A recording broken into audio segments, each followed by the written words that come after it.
নানান দাবি নিয়ে বিভিন্ন পক্ষ নামে, রাতে এক পক্ষ, দিনে এক পক্ষ, মানে বিভিন্ন ধরনের পক্ষ কিন্তু নামছে। আসলে তিতুমিরের ছাত্ররা রেল অবরোধ করলো, রাজধানী, মানুষের দুর্ভোগেরও কিন্তু অন্ত নেই। প্রতিদিনই কেউ না কেউ নামছে।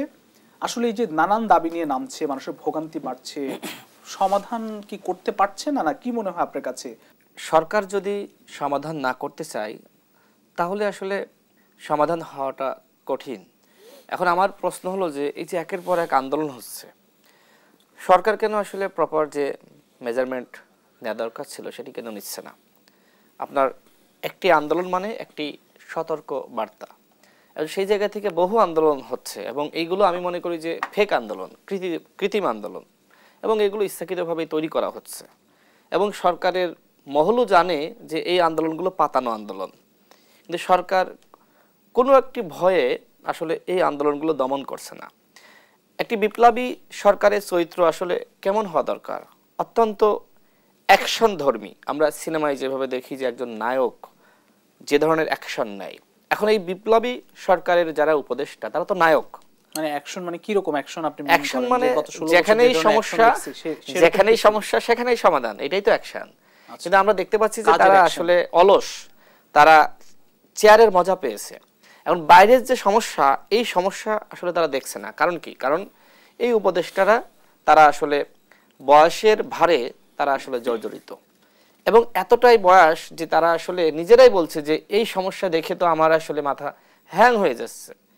বিপ্লবের পরে সাধারণত একটু মধ্যবয়স্ক এবং তরুণরা তারাই কিন্তু ক্ষমতা গ্রহণ করে। কিন্তু আমরা দেখলাম যে 3 জন ছাত্রনেতা আছেন, ওকে ফাইন, কিন্তু বাকি যাদেরকে নিয়োগ দেওয়া হয়েছে তারা কিন্তু তাদের নাতনিদের সাথে নাতিদের সাথে কিন্তু অবসরে খেলাধুলা করতেছিলেন, মানে অবসর একটা টাইম কাটাচ্ছিলেন।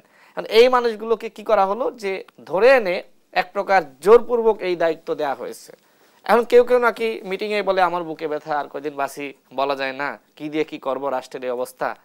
তো এই উপদেষ্টা পরিষদের মাধ্যমে এই সমস্যাগুলো আসলে সমাধান করা সম্ভবপর নয়।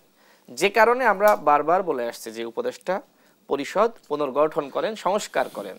যদি প্রকৃতপক্ষে এই রাষ্ট্রের সংস্কার আপনারা করতে চান, যদি আপনাদের সদিচ্ছা থাকে, তাহলে আপনারা আগে নিজেদেরকে সংস্কার করেন। দেখেন এই উপদেষ্টা পরিষদের কেন করতে পারছে না? কি সক্ষমতার অভাব মনে করছেন নাকি? আপনি বয়সের ভারের কথা বলছেন। তারা ভয় পাচ্ছে। আমার কাছে যে তথ্য সেটি হলো প্রধান উপদেষ্টা ভয় পায় যে যদি অন্যদেরকে এইখানে দায়িত্বে আনা হয় তাহলে অন্য কোনো সমস্যা বা সংকট তৈরি হতে পারে।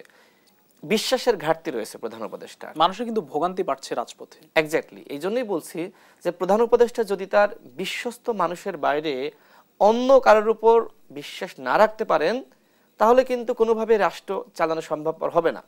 আমি যতদূর জেনেছি যে অন্যান্য উপদেষ্টারাও চান যে একজন ডাক্তারকে স্বাস্থ্য উপদেষ্টা হিসেবে নিয়োগ দেওয়া হোক, কিন্তু প্রধান উপদেষ্টা আসলে তিনি কোনোভাবেই আসলে এই ব্যাংকের ম্যানেজার যাকে স্বাস্থ্য উপদেষ্টা বানানো হয়েছে তাকে সরাতে চান না।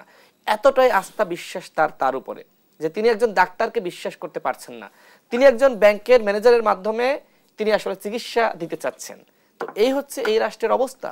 এবং প্রধান উপদেষ্টা দেখেন যে তার চিন্তাগুলো আসলে আমার মনে হয় এককেন্দ্রিক।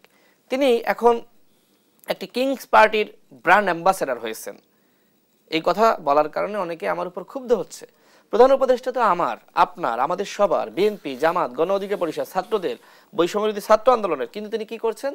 তিনি বলছেন ছাত্ররা আমাকে নিয়োগ দিয়েছে, জনগণ আমাকে সমর্থন দিয়েছে। এখন তিনি কি করছেন? ছাত্রদের কিংস পার্টি, ছাত্র বলতে আবার সারা দেশের ছাত্র না, বৈষম্যবিরোধী প্ল্যাটফর্ম যেহেতু একটা সংগঠনে রূপান্তরিত হয়েছে, এটা তো আর সার্বজনীন প্ল্যাটফর্ম না, এইটা এখন একটি মানে ছাত্র সংগঠনের মতন বলা যায়, যদিও আমরা এটা কখনো প্রত্যাশা করি নাই।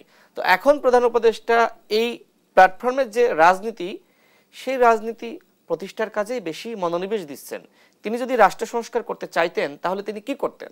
তিনি সবাইকে ডাকতেন, সবাইকে নিয়ে বসতেন, আলোচনা করতেন এবং সবার সম্মিলিত সহযোগিতার মাধ্যমে এই সমস্যাগুলো, এই সংকটগুলো দূর করতেন। তিতুমির কলেজের শিক্ষার্থীরা তারা সড়ক অবরোধ করেছে, রেল অবরোধ করেছে। দেখেন একটি কলেজ তারা নিজেদেরকে বিশ্ববিদ্যালয় ঘোষণা করছে, আবার রাতে কিন্তু এবং আপনার আন্দোলনে আহতরাও কিন্তু অবরোধ সেখানে আসবো। তো তারা তো কলেজ মানতে হবে তো, এবং এই শিক্ষার্থীরা কলেজে অ্যাডমিশন দিয়ে সেখানে চান্স পেয়েছে। তারা কোনো বিশ্ববিদ্যালয়ে অ্যাডমিশন দেয়নি। এখন তারা যদি হঠাৎ করে এই দাবি করে, এই দাবি কতটুকু যৌক্তিক? এখন তিতুমিরের শিক্ষার্থীরা তারা আমার উপর নাখোশ হতে পারে, ক্ষুব্ধ হতে পারে, কিন্তু সত্যকে সত্য বলতে হবে। তিতুমিরের শিক্ষার্থীদের এই দাবি এই মুহূর্তে মানুষ কতটুকু গ্রহণ করছে? সামাজিক যোগাযোগ মাধ্যমে যান, যেখানে আপনার শিক্ষা উপদেষ্টা নিজে বলেছেন যে ঢাবি অধিভুক্ত যে 7টি কলেজ ছিল, সেই 7টি কলেজকে স্বতন্ত্র বিশ্ববিদ্যালয় করা যেতে পারে, এবং এই লক্ষ্যে কিন্তু একটি কমিটিও গঠিত হয়েছে। সেই কমিটির প্রস্তাবনা প্রতিবেদন দেওয়ার আগেই কেন একটি কলেজ এই ধরনের সড়ক অবরোধ করছে?